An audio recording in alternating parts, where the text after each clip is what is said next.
जिसने चुप होना सीख लिया उसको चुप हमने नहीं रहने दिया। कहते हैं बुद्ध को जब ज्ञान हुआ तो वो 7 दिन चुप रह गए। चुप्पी इतनी मधुर थी, ऐसी रसपूर्ण थी, ऐसा रोआ रोआ उसमें नहाया सरोबोर था। बोलने की इच्छा ही न जगी, बोलने का भाव ही पैदा न हुआ। कहते हैं देवलोक थरथराने लगा। कहानी बड़ी मधुर है, अगर कहीं देवलोक होगा तो जरूर थरथराया होगा। कहते हैं ब्रह्मा स्वयं घबरा गया, क्योंकि कल्प बीत जाते, हजारों हजारों वर्ष बीतते, तब कोई व्यक्ति बुद्धत्व को उपलब्ध होता है। ऐसे शिखर पर कोई हजारों वर्षों में पहुंचता है, और अगर उस शिखर से आवाज न दे, उस शिखर से अगर बुलावा न दे, तो जो नीचे अंधेरी घाटियों में भटकते लोग हैं उन्हें तो शिखर की खबर भी न मिलेगी। वो तो आंख उठा के देख भी ना सकेंगे, उनकी गर्दनें तो बड़ी बोझिल। वस्तुतः वो चलते नहीं, सरकते, रेंगते। आवाज बुद्ध को देनी ही पड़ेगी, बुद्ध को राजी करना ही पड़ेगा। जो भी मौन का मालिक हो गया उसे बोलने के लिए मजबूर करना ही पड़ेगा। कहते हैं ब्रह्मा सभी देवताओं के साथ बुद्ध के सामने मौजूद हुआ, वो उनके चरणों में झुके। हमने देवत्व से ऊपर रखा है बुद्धत्व को, सारे संसार में ऐसा नहीं हुआ। हमने बुद्धत्व को देवत्व से ऊपर रखा है। कारण देवता भी तरसते हैं बुद्ध होने को। देवता सुखी होंगे, स्वर्ग में होंगे, अभी मुक्त नहीं, अभी मोक्ष से बड़े दूर। अभी उनकी लालसा समाप्त नहीं हुई, अभी तृष्णा नहीं मिटी, अभी प्यास बुझी नहीं। उन्होंने और अच्छा संसार पा लिया है, और सुंदर स्त्रियां पाली हैं, और सुंदर पुरुष पा लिए। कहते हैं स्वर्ग में कंकड़ पत्थर नहीं है, हीरे जवाहरात है।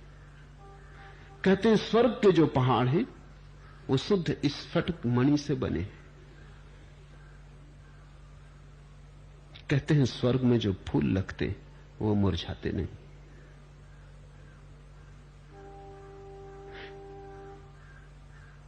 परम सुख है, लेकिन स्वर्ग से भी गिरना होता है, क्योंकि सुख से भी दुख में लौटना ही पड़ेगा। सुख और दुख एक ही सिक्के के पहलू। कोई नरक में पड़ा है, कोई स्वर्ग में पड़ा है। जो नरक में पड़ा है वो नरक से बचना चाहता है, जो स्वर्ग में पड़ा है वो स्वर्ग को पकड़े रखना चाहता है। दोनों चिंतातुर हैं, दोनों पीड़ित और परेशान हैं। जो स्वर्ग में पड़ा है वो भी किसी लोभ के कारण वहां पहुंचा है, जो नरक में पड़ा है वो भी किसी लोभ के कारण वहां पहुंचा है। एक ने अपने लोभ के कारण पाप किए होंगे, एक ने अपने लोभ के कारण पुण्य किए। लोभ में फर्क नहीं। बुद्धत्व के चरणों में ब्रह्मा झुका और उसने कहा कि आप बोलें।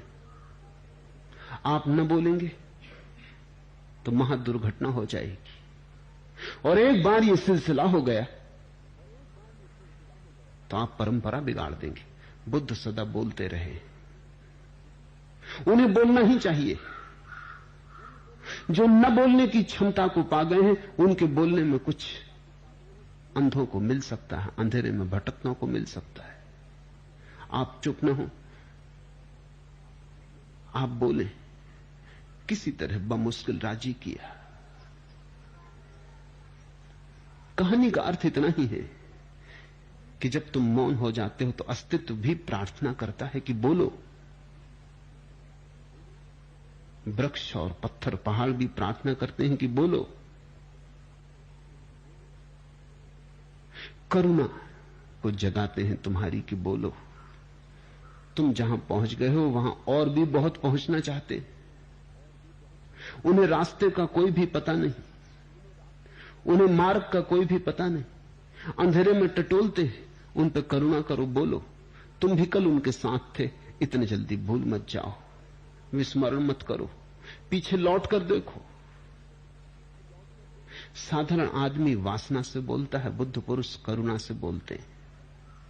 साधारणानंद इसलिए बोलता है कि बोलने से शायद कुछ मिल जाए, बुद्ध पुरुष इसलिए बोलते हैं कि शायद बोलने से कुछ बट जाए। बुद्ध पुरुष इसलिए बोलते हैं कि तुम भी साझीदार हो जाओ उनके परम अनुभव में, पर पहले शर्त पूरी करनी पड़ती है मौन हो जाने की, शून्य हो जाने की। जब ध्यान बोलता है, जब ध्यान की वीणा पर संगीत उठता है, जब मौन मुखर होता है, तब शास्त्र निर्मित होते। जिनको हमने शास्त्र कहा है वे ऐसे लोगों की वाणी है जो वाणी के पार चले गए थे, और जब भी कभी कोई वाणी के पार गया उसकी वाणी शास्त्र हो जाती है, आप्त हो जाती है, उससे वेदों का पुनः जन्म होने लगता है।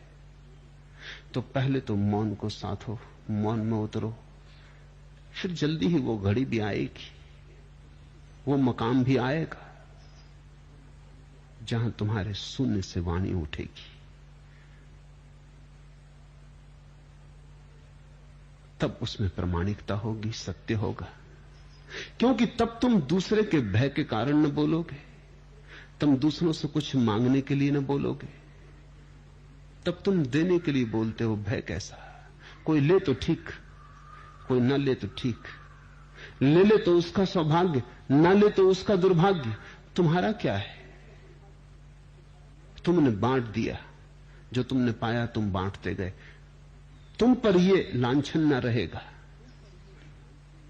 कि तुम कृपण थे, जब पाया तो छिपा के बैठ गए। पर ऐसा कभी हुआ ही नहीं, ऐसा कभी होता ही नहीं, क्योंकि यह पाना कुछ ऐसा है कि इसमें बांटने की अभिप्सा साथ में ही आती, इसके भीतर ही छिपी आती। जैसे फूल जब खिलता है तो उस खिलने में ही गंध का बटना भी छिपा होता है। कोई फूल ये चाहे कि खिल तो जाऊं और बटू ना, तो असंभव होगा। इसलिए ब्रह्म आए या नहीं इससे कोई फर्क नहीं पड़ता। ये कहानी है, बुद्ध को बोलना ही पड़ेगा। जब फूल खिलता है सुगंध को बिखरना ही पड़ेगा। जब दिया जलता है तो किरणें बरसेंगी ही चारों तरफ। कोई ब्रह्मा की जरूरत नहीं कि दिए से प्रार्थना करे। कहानी तो प्रतीक है, मधुर प्रतीक है। पहले मौन, फिर वाणी में सत्य का अवतरण। शुभ है, प्रारंभ है, घबरा मत जाना, डरना मत। पाखंड टूटने की घड़ी करीब आ रही। इब्तदा से आज तक नातिक की है ए सरगुजस्त। पहले चुप था, फिर दीवाना हुआ, अब बेहोश है। ये तीन घड़ियां आती। पहले चुप था, फिर दीवाना हुआ, क्योंकि जैसे ही तुम चुप हुए दुनिया तुम्हें दीवाना कहेगी। इधर तुम चुप हुए तो उधर खबर फैलनी शुरू हुई कि तुम दीवाने हुए, कि तुम पागल हुए। ऐसे दुनिया अपनी रक्षा करती है। ऐसे दुनिया तुम्हें पागल न कहे तो फिर और लोग भी इस रास्ते पर जाने को आतुर हो जाएं। असल में दुनिया अपनी रक्षा करती है, क्योंकि तुम्हें देख के औरों के मन में भी उठती है आवाज। लेकिन तब बड़ा हेरफेर करना पड़ेगा, जिंदगी का ढांचा बदलना पड़ेगा। वो जरा ज्यादा है, मुश्किल है। तुम पागल हो, ऐसा तुम्हें पागल कह के आदमी निश्चिंत हो जाते हैं कि पागल है, छोड़ो भी उसकी बात। मेरे सन्यासियों को लोग पागल ही समझते हैं।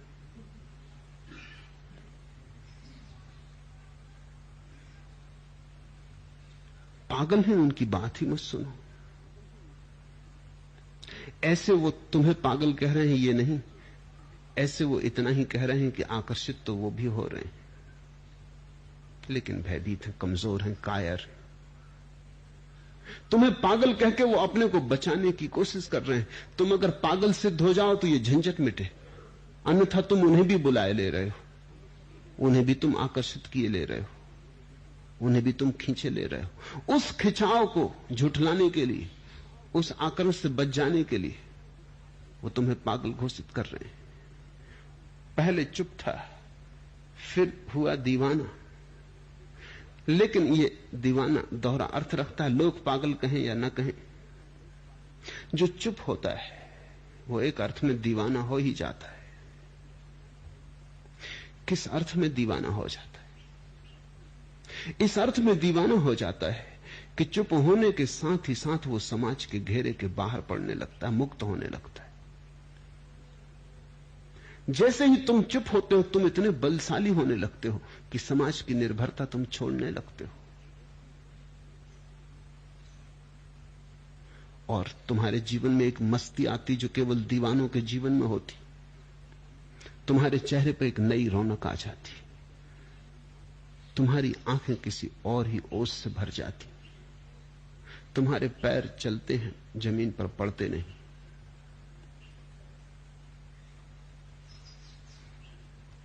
जैसे तुम हर हमेश किसी नशे से भरे हो। आज की सुबह मेरे कुफ्र, आज की सुबह मेरे कैफ का अंदाज न पूछ।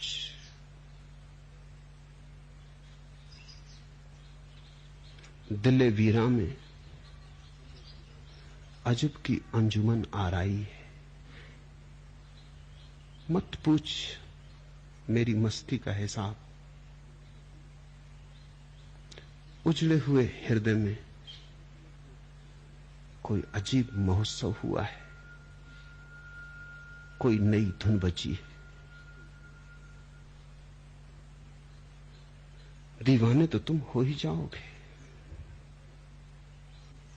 पागल तो तुम मालूम होने ही लगोगे। पर यह पागलपन चुनने जैसा है, यह पागलपन करने जैसा है।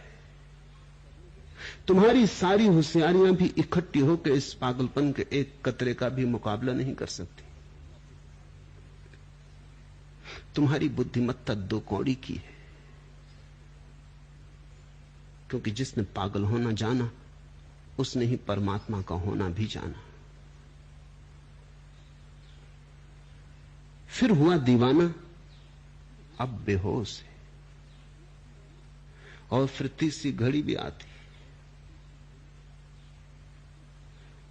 जब तुम नहीं रहते, तुम बचते ही नहीं। उसी घड़ी को बेहोश कहते। बेहोशी का मतलब ये नहीं कि तुम्हारा होश खो जाता है, बेहोशी का मतलब कि तुम खो जाते हो। होश तो पूरा हो जाता है। ये ऐसी बेहोशी है कि इसमें होश खोता नहीं, बढ़ जाता है, लेकिन तुम मिट जाते हो। यही सांसारिक शराब और परमात्मा की शराब का भेद है।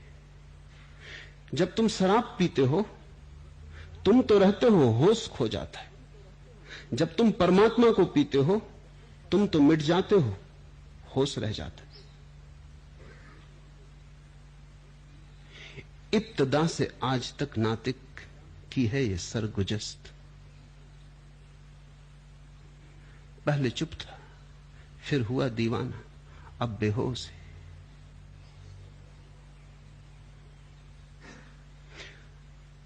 घबराना मत, यही तो सद्गुरु की जरूरत हो जाती। तुम्हारा डर स्वाभाविक है। अब तक जिस ढंग से तुम जिए वो सब लड़खड़ा जाएगा। अब तक जिसको तुमने जिंदगी समझी थी, अब जिंदगी मालूम ना होगी। अब कहीं दूर ने तुम्हें पुकारा, अब तुम चल पड़े किसी ऐसी खोज में जहां आदमी को अकेला ही जाना पड़ता है, जहां राजपथ नहीं, जहां बस पगडंडियां भी पहले से तैयार नहीं, चलते हो बस उतनी ही तैयार होती। दुनिया तो यही समझेगी कि तुम गए, दुनिया तो यही समझेगी कि तुम मुर्दा हुए। मोहब्बत ने उम्र अबद हमको बख्शी, मगर सब यह समझे फना हो गए हम। लोग यही समझे कि मर गया ये आदमी, पहले समझेंगे पागल, फिर समझेंगे मृत। लोग भूल ही जाएंगे तुम्हें कि तुम हो भी, ऐसा किनारा काट के निकल जाएंगे।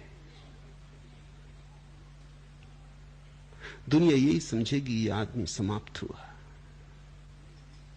लेकिन तुम्हारे भीतर जो घटा है वो तुम ही जानते हो। तुम्हारे भीतर जो मेघ मल्हार जगी वो तुम ही जानते हो। तुम्हारे भीतर आषाढ़ के मेघों को देखकर जो मोर नाचने लगे वो तुम ही जानते हो। तुम्हारे भीतर तो अमृत बरसा है, मृत्यु समाप्त हुई है, लेकिन लोगों के लिए तुम लगोगे कि मृतक हो गए। मौन से शुरुआत होती,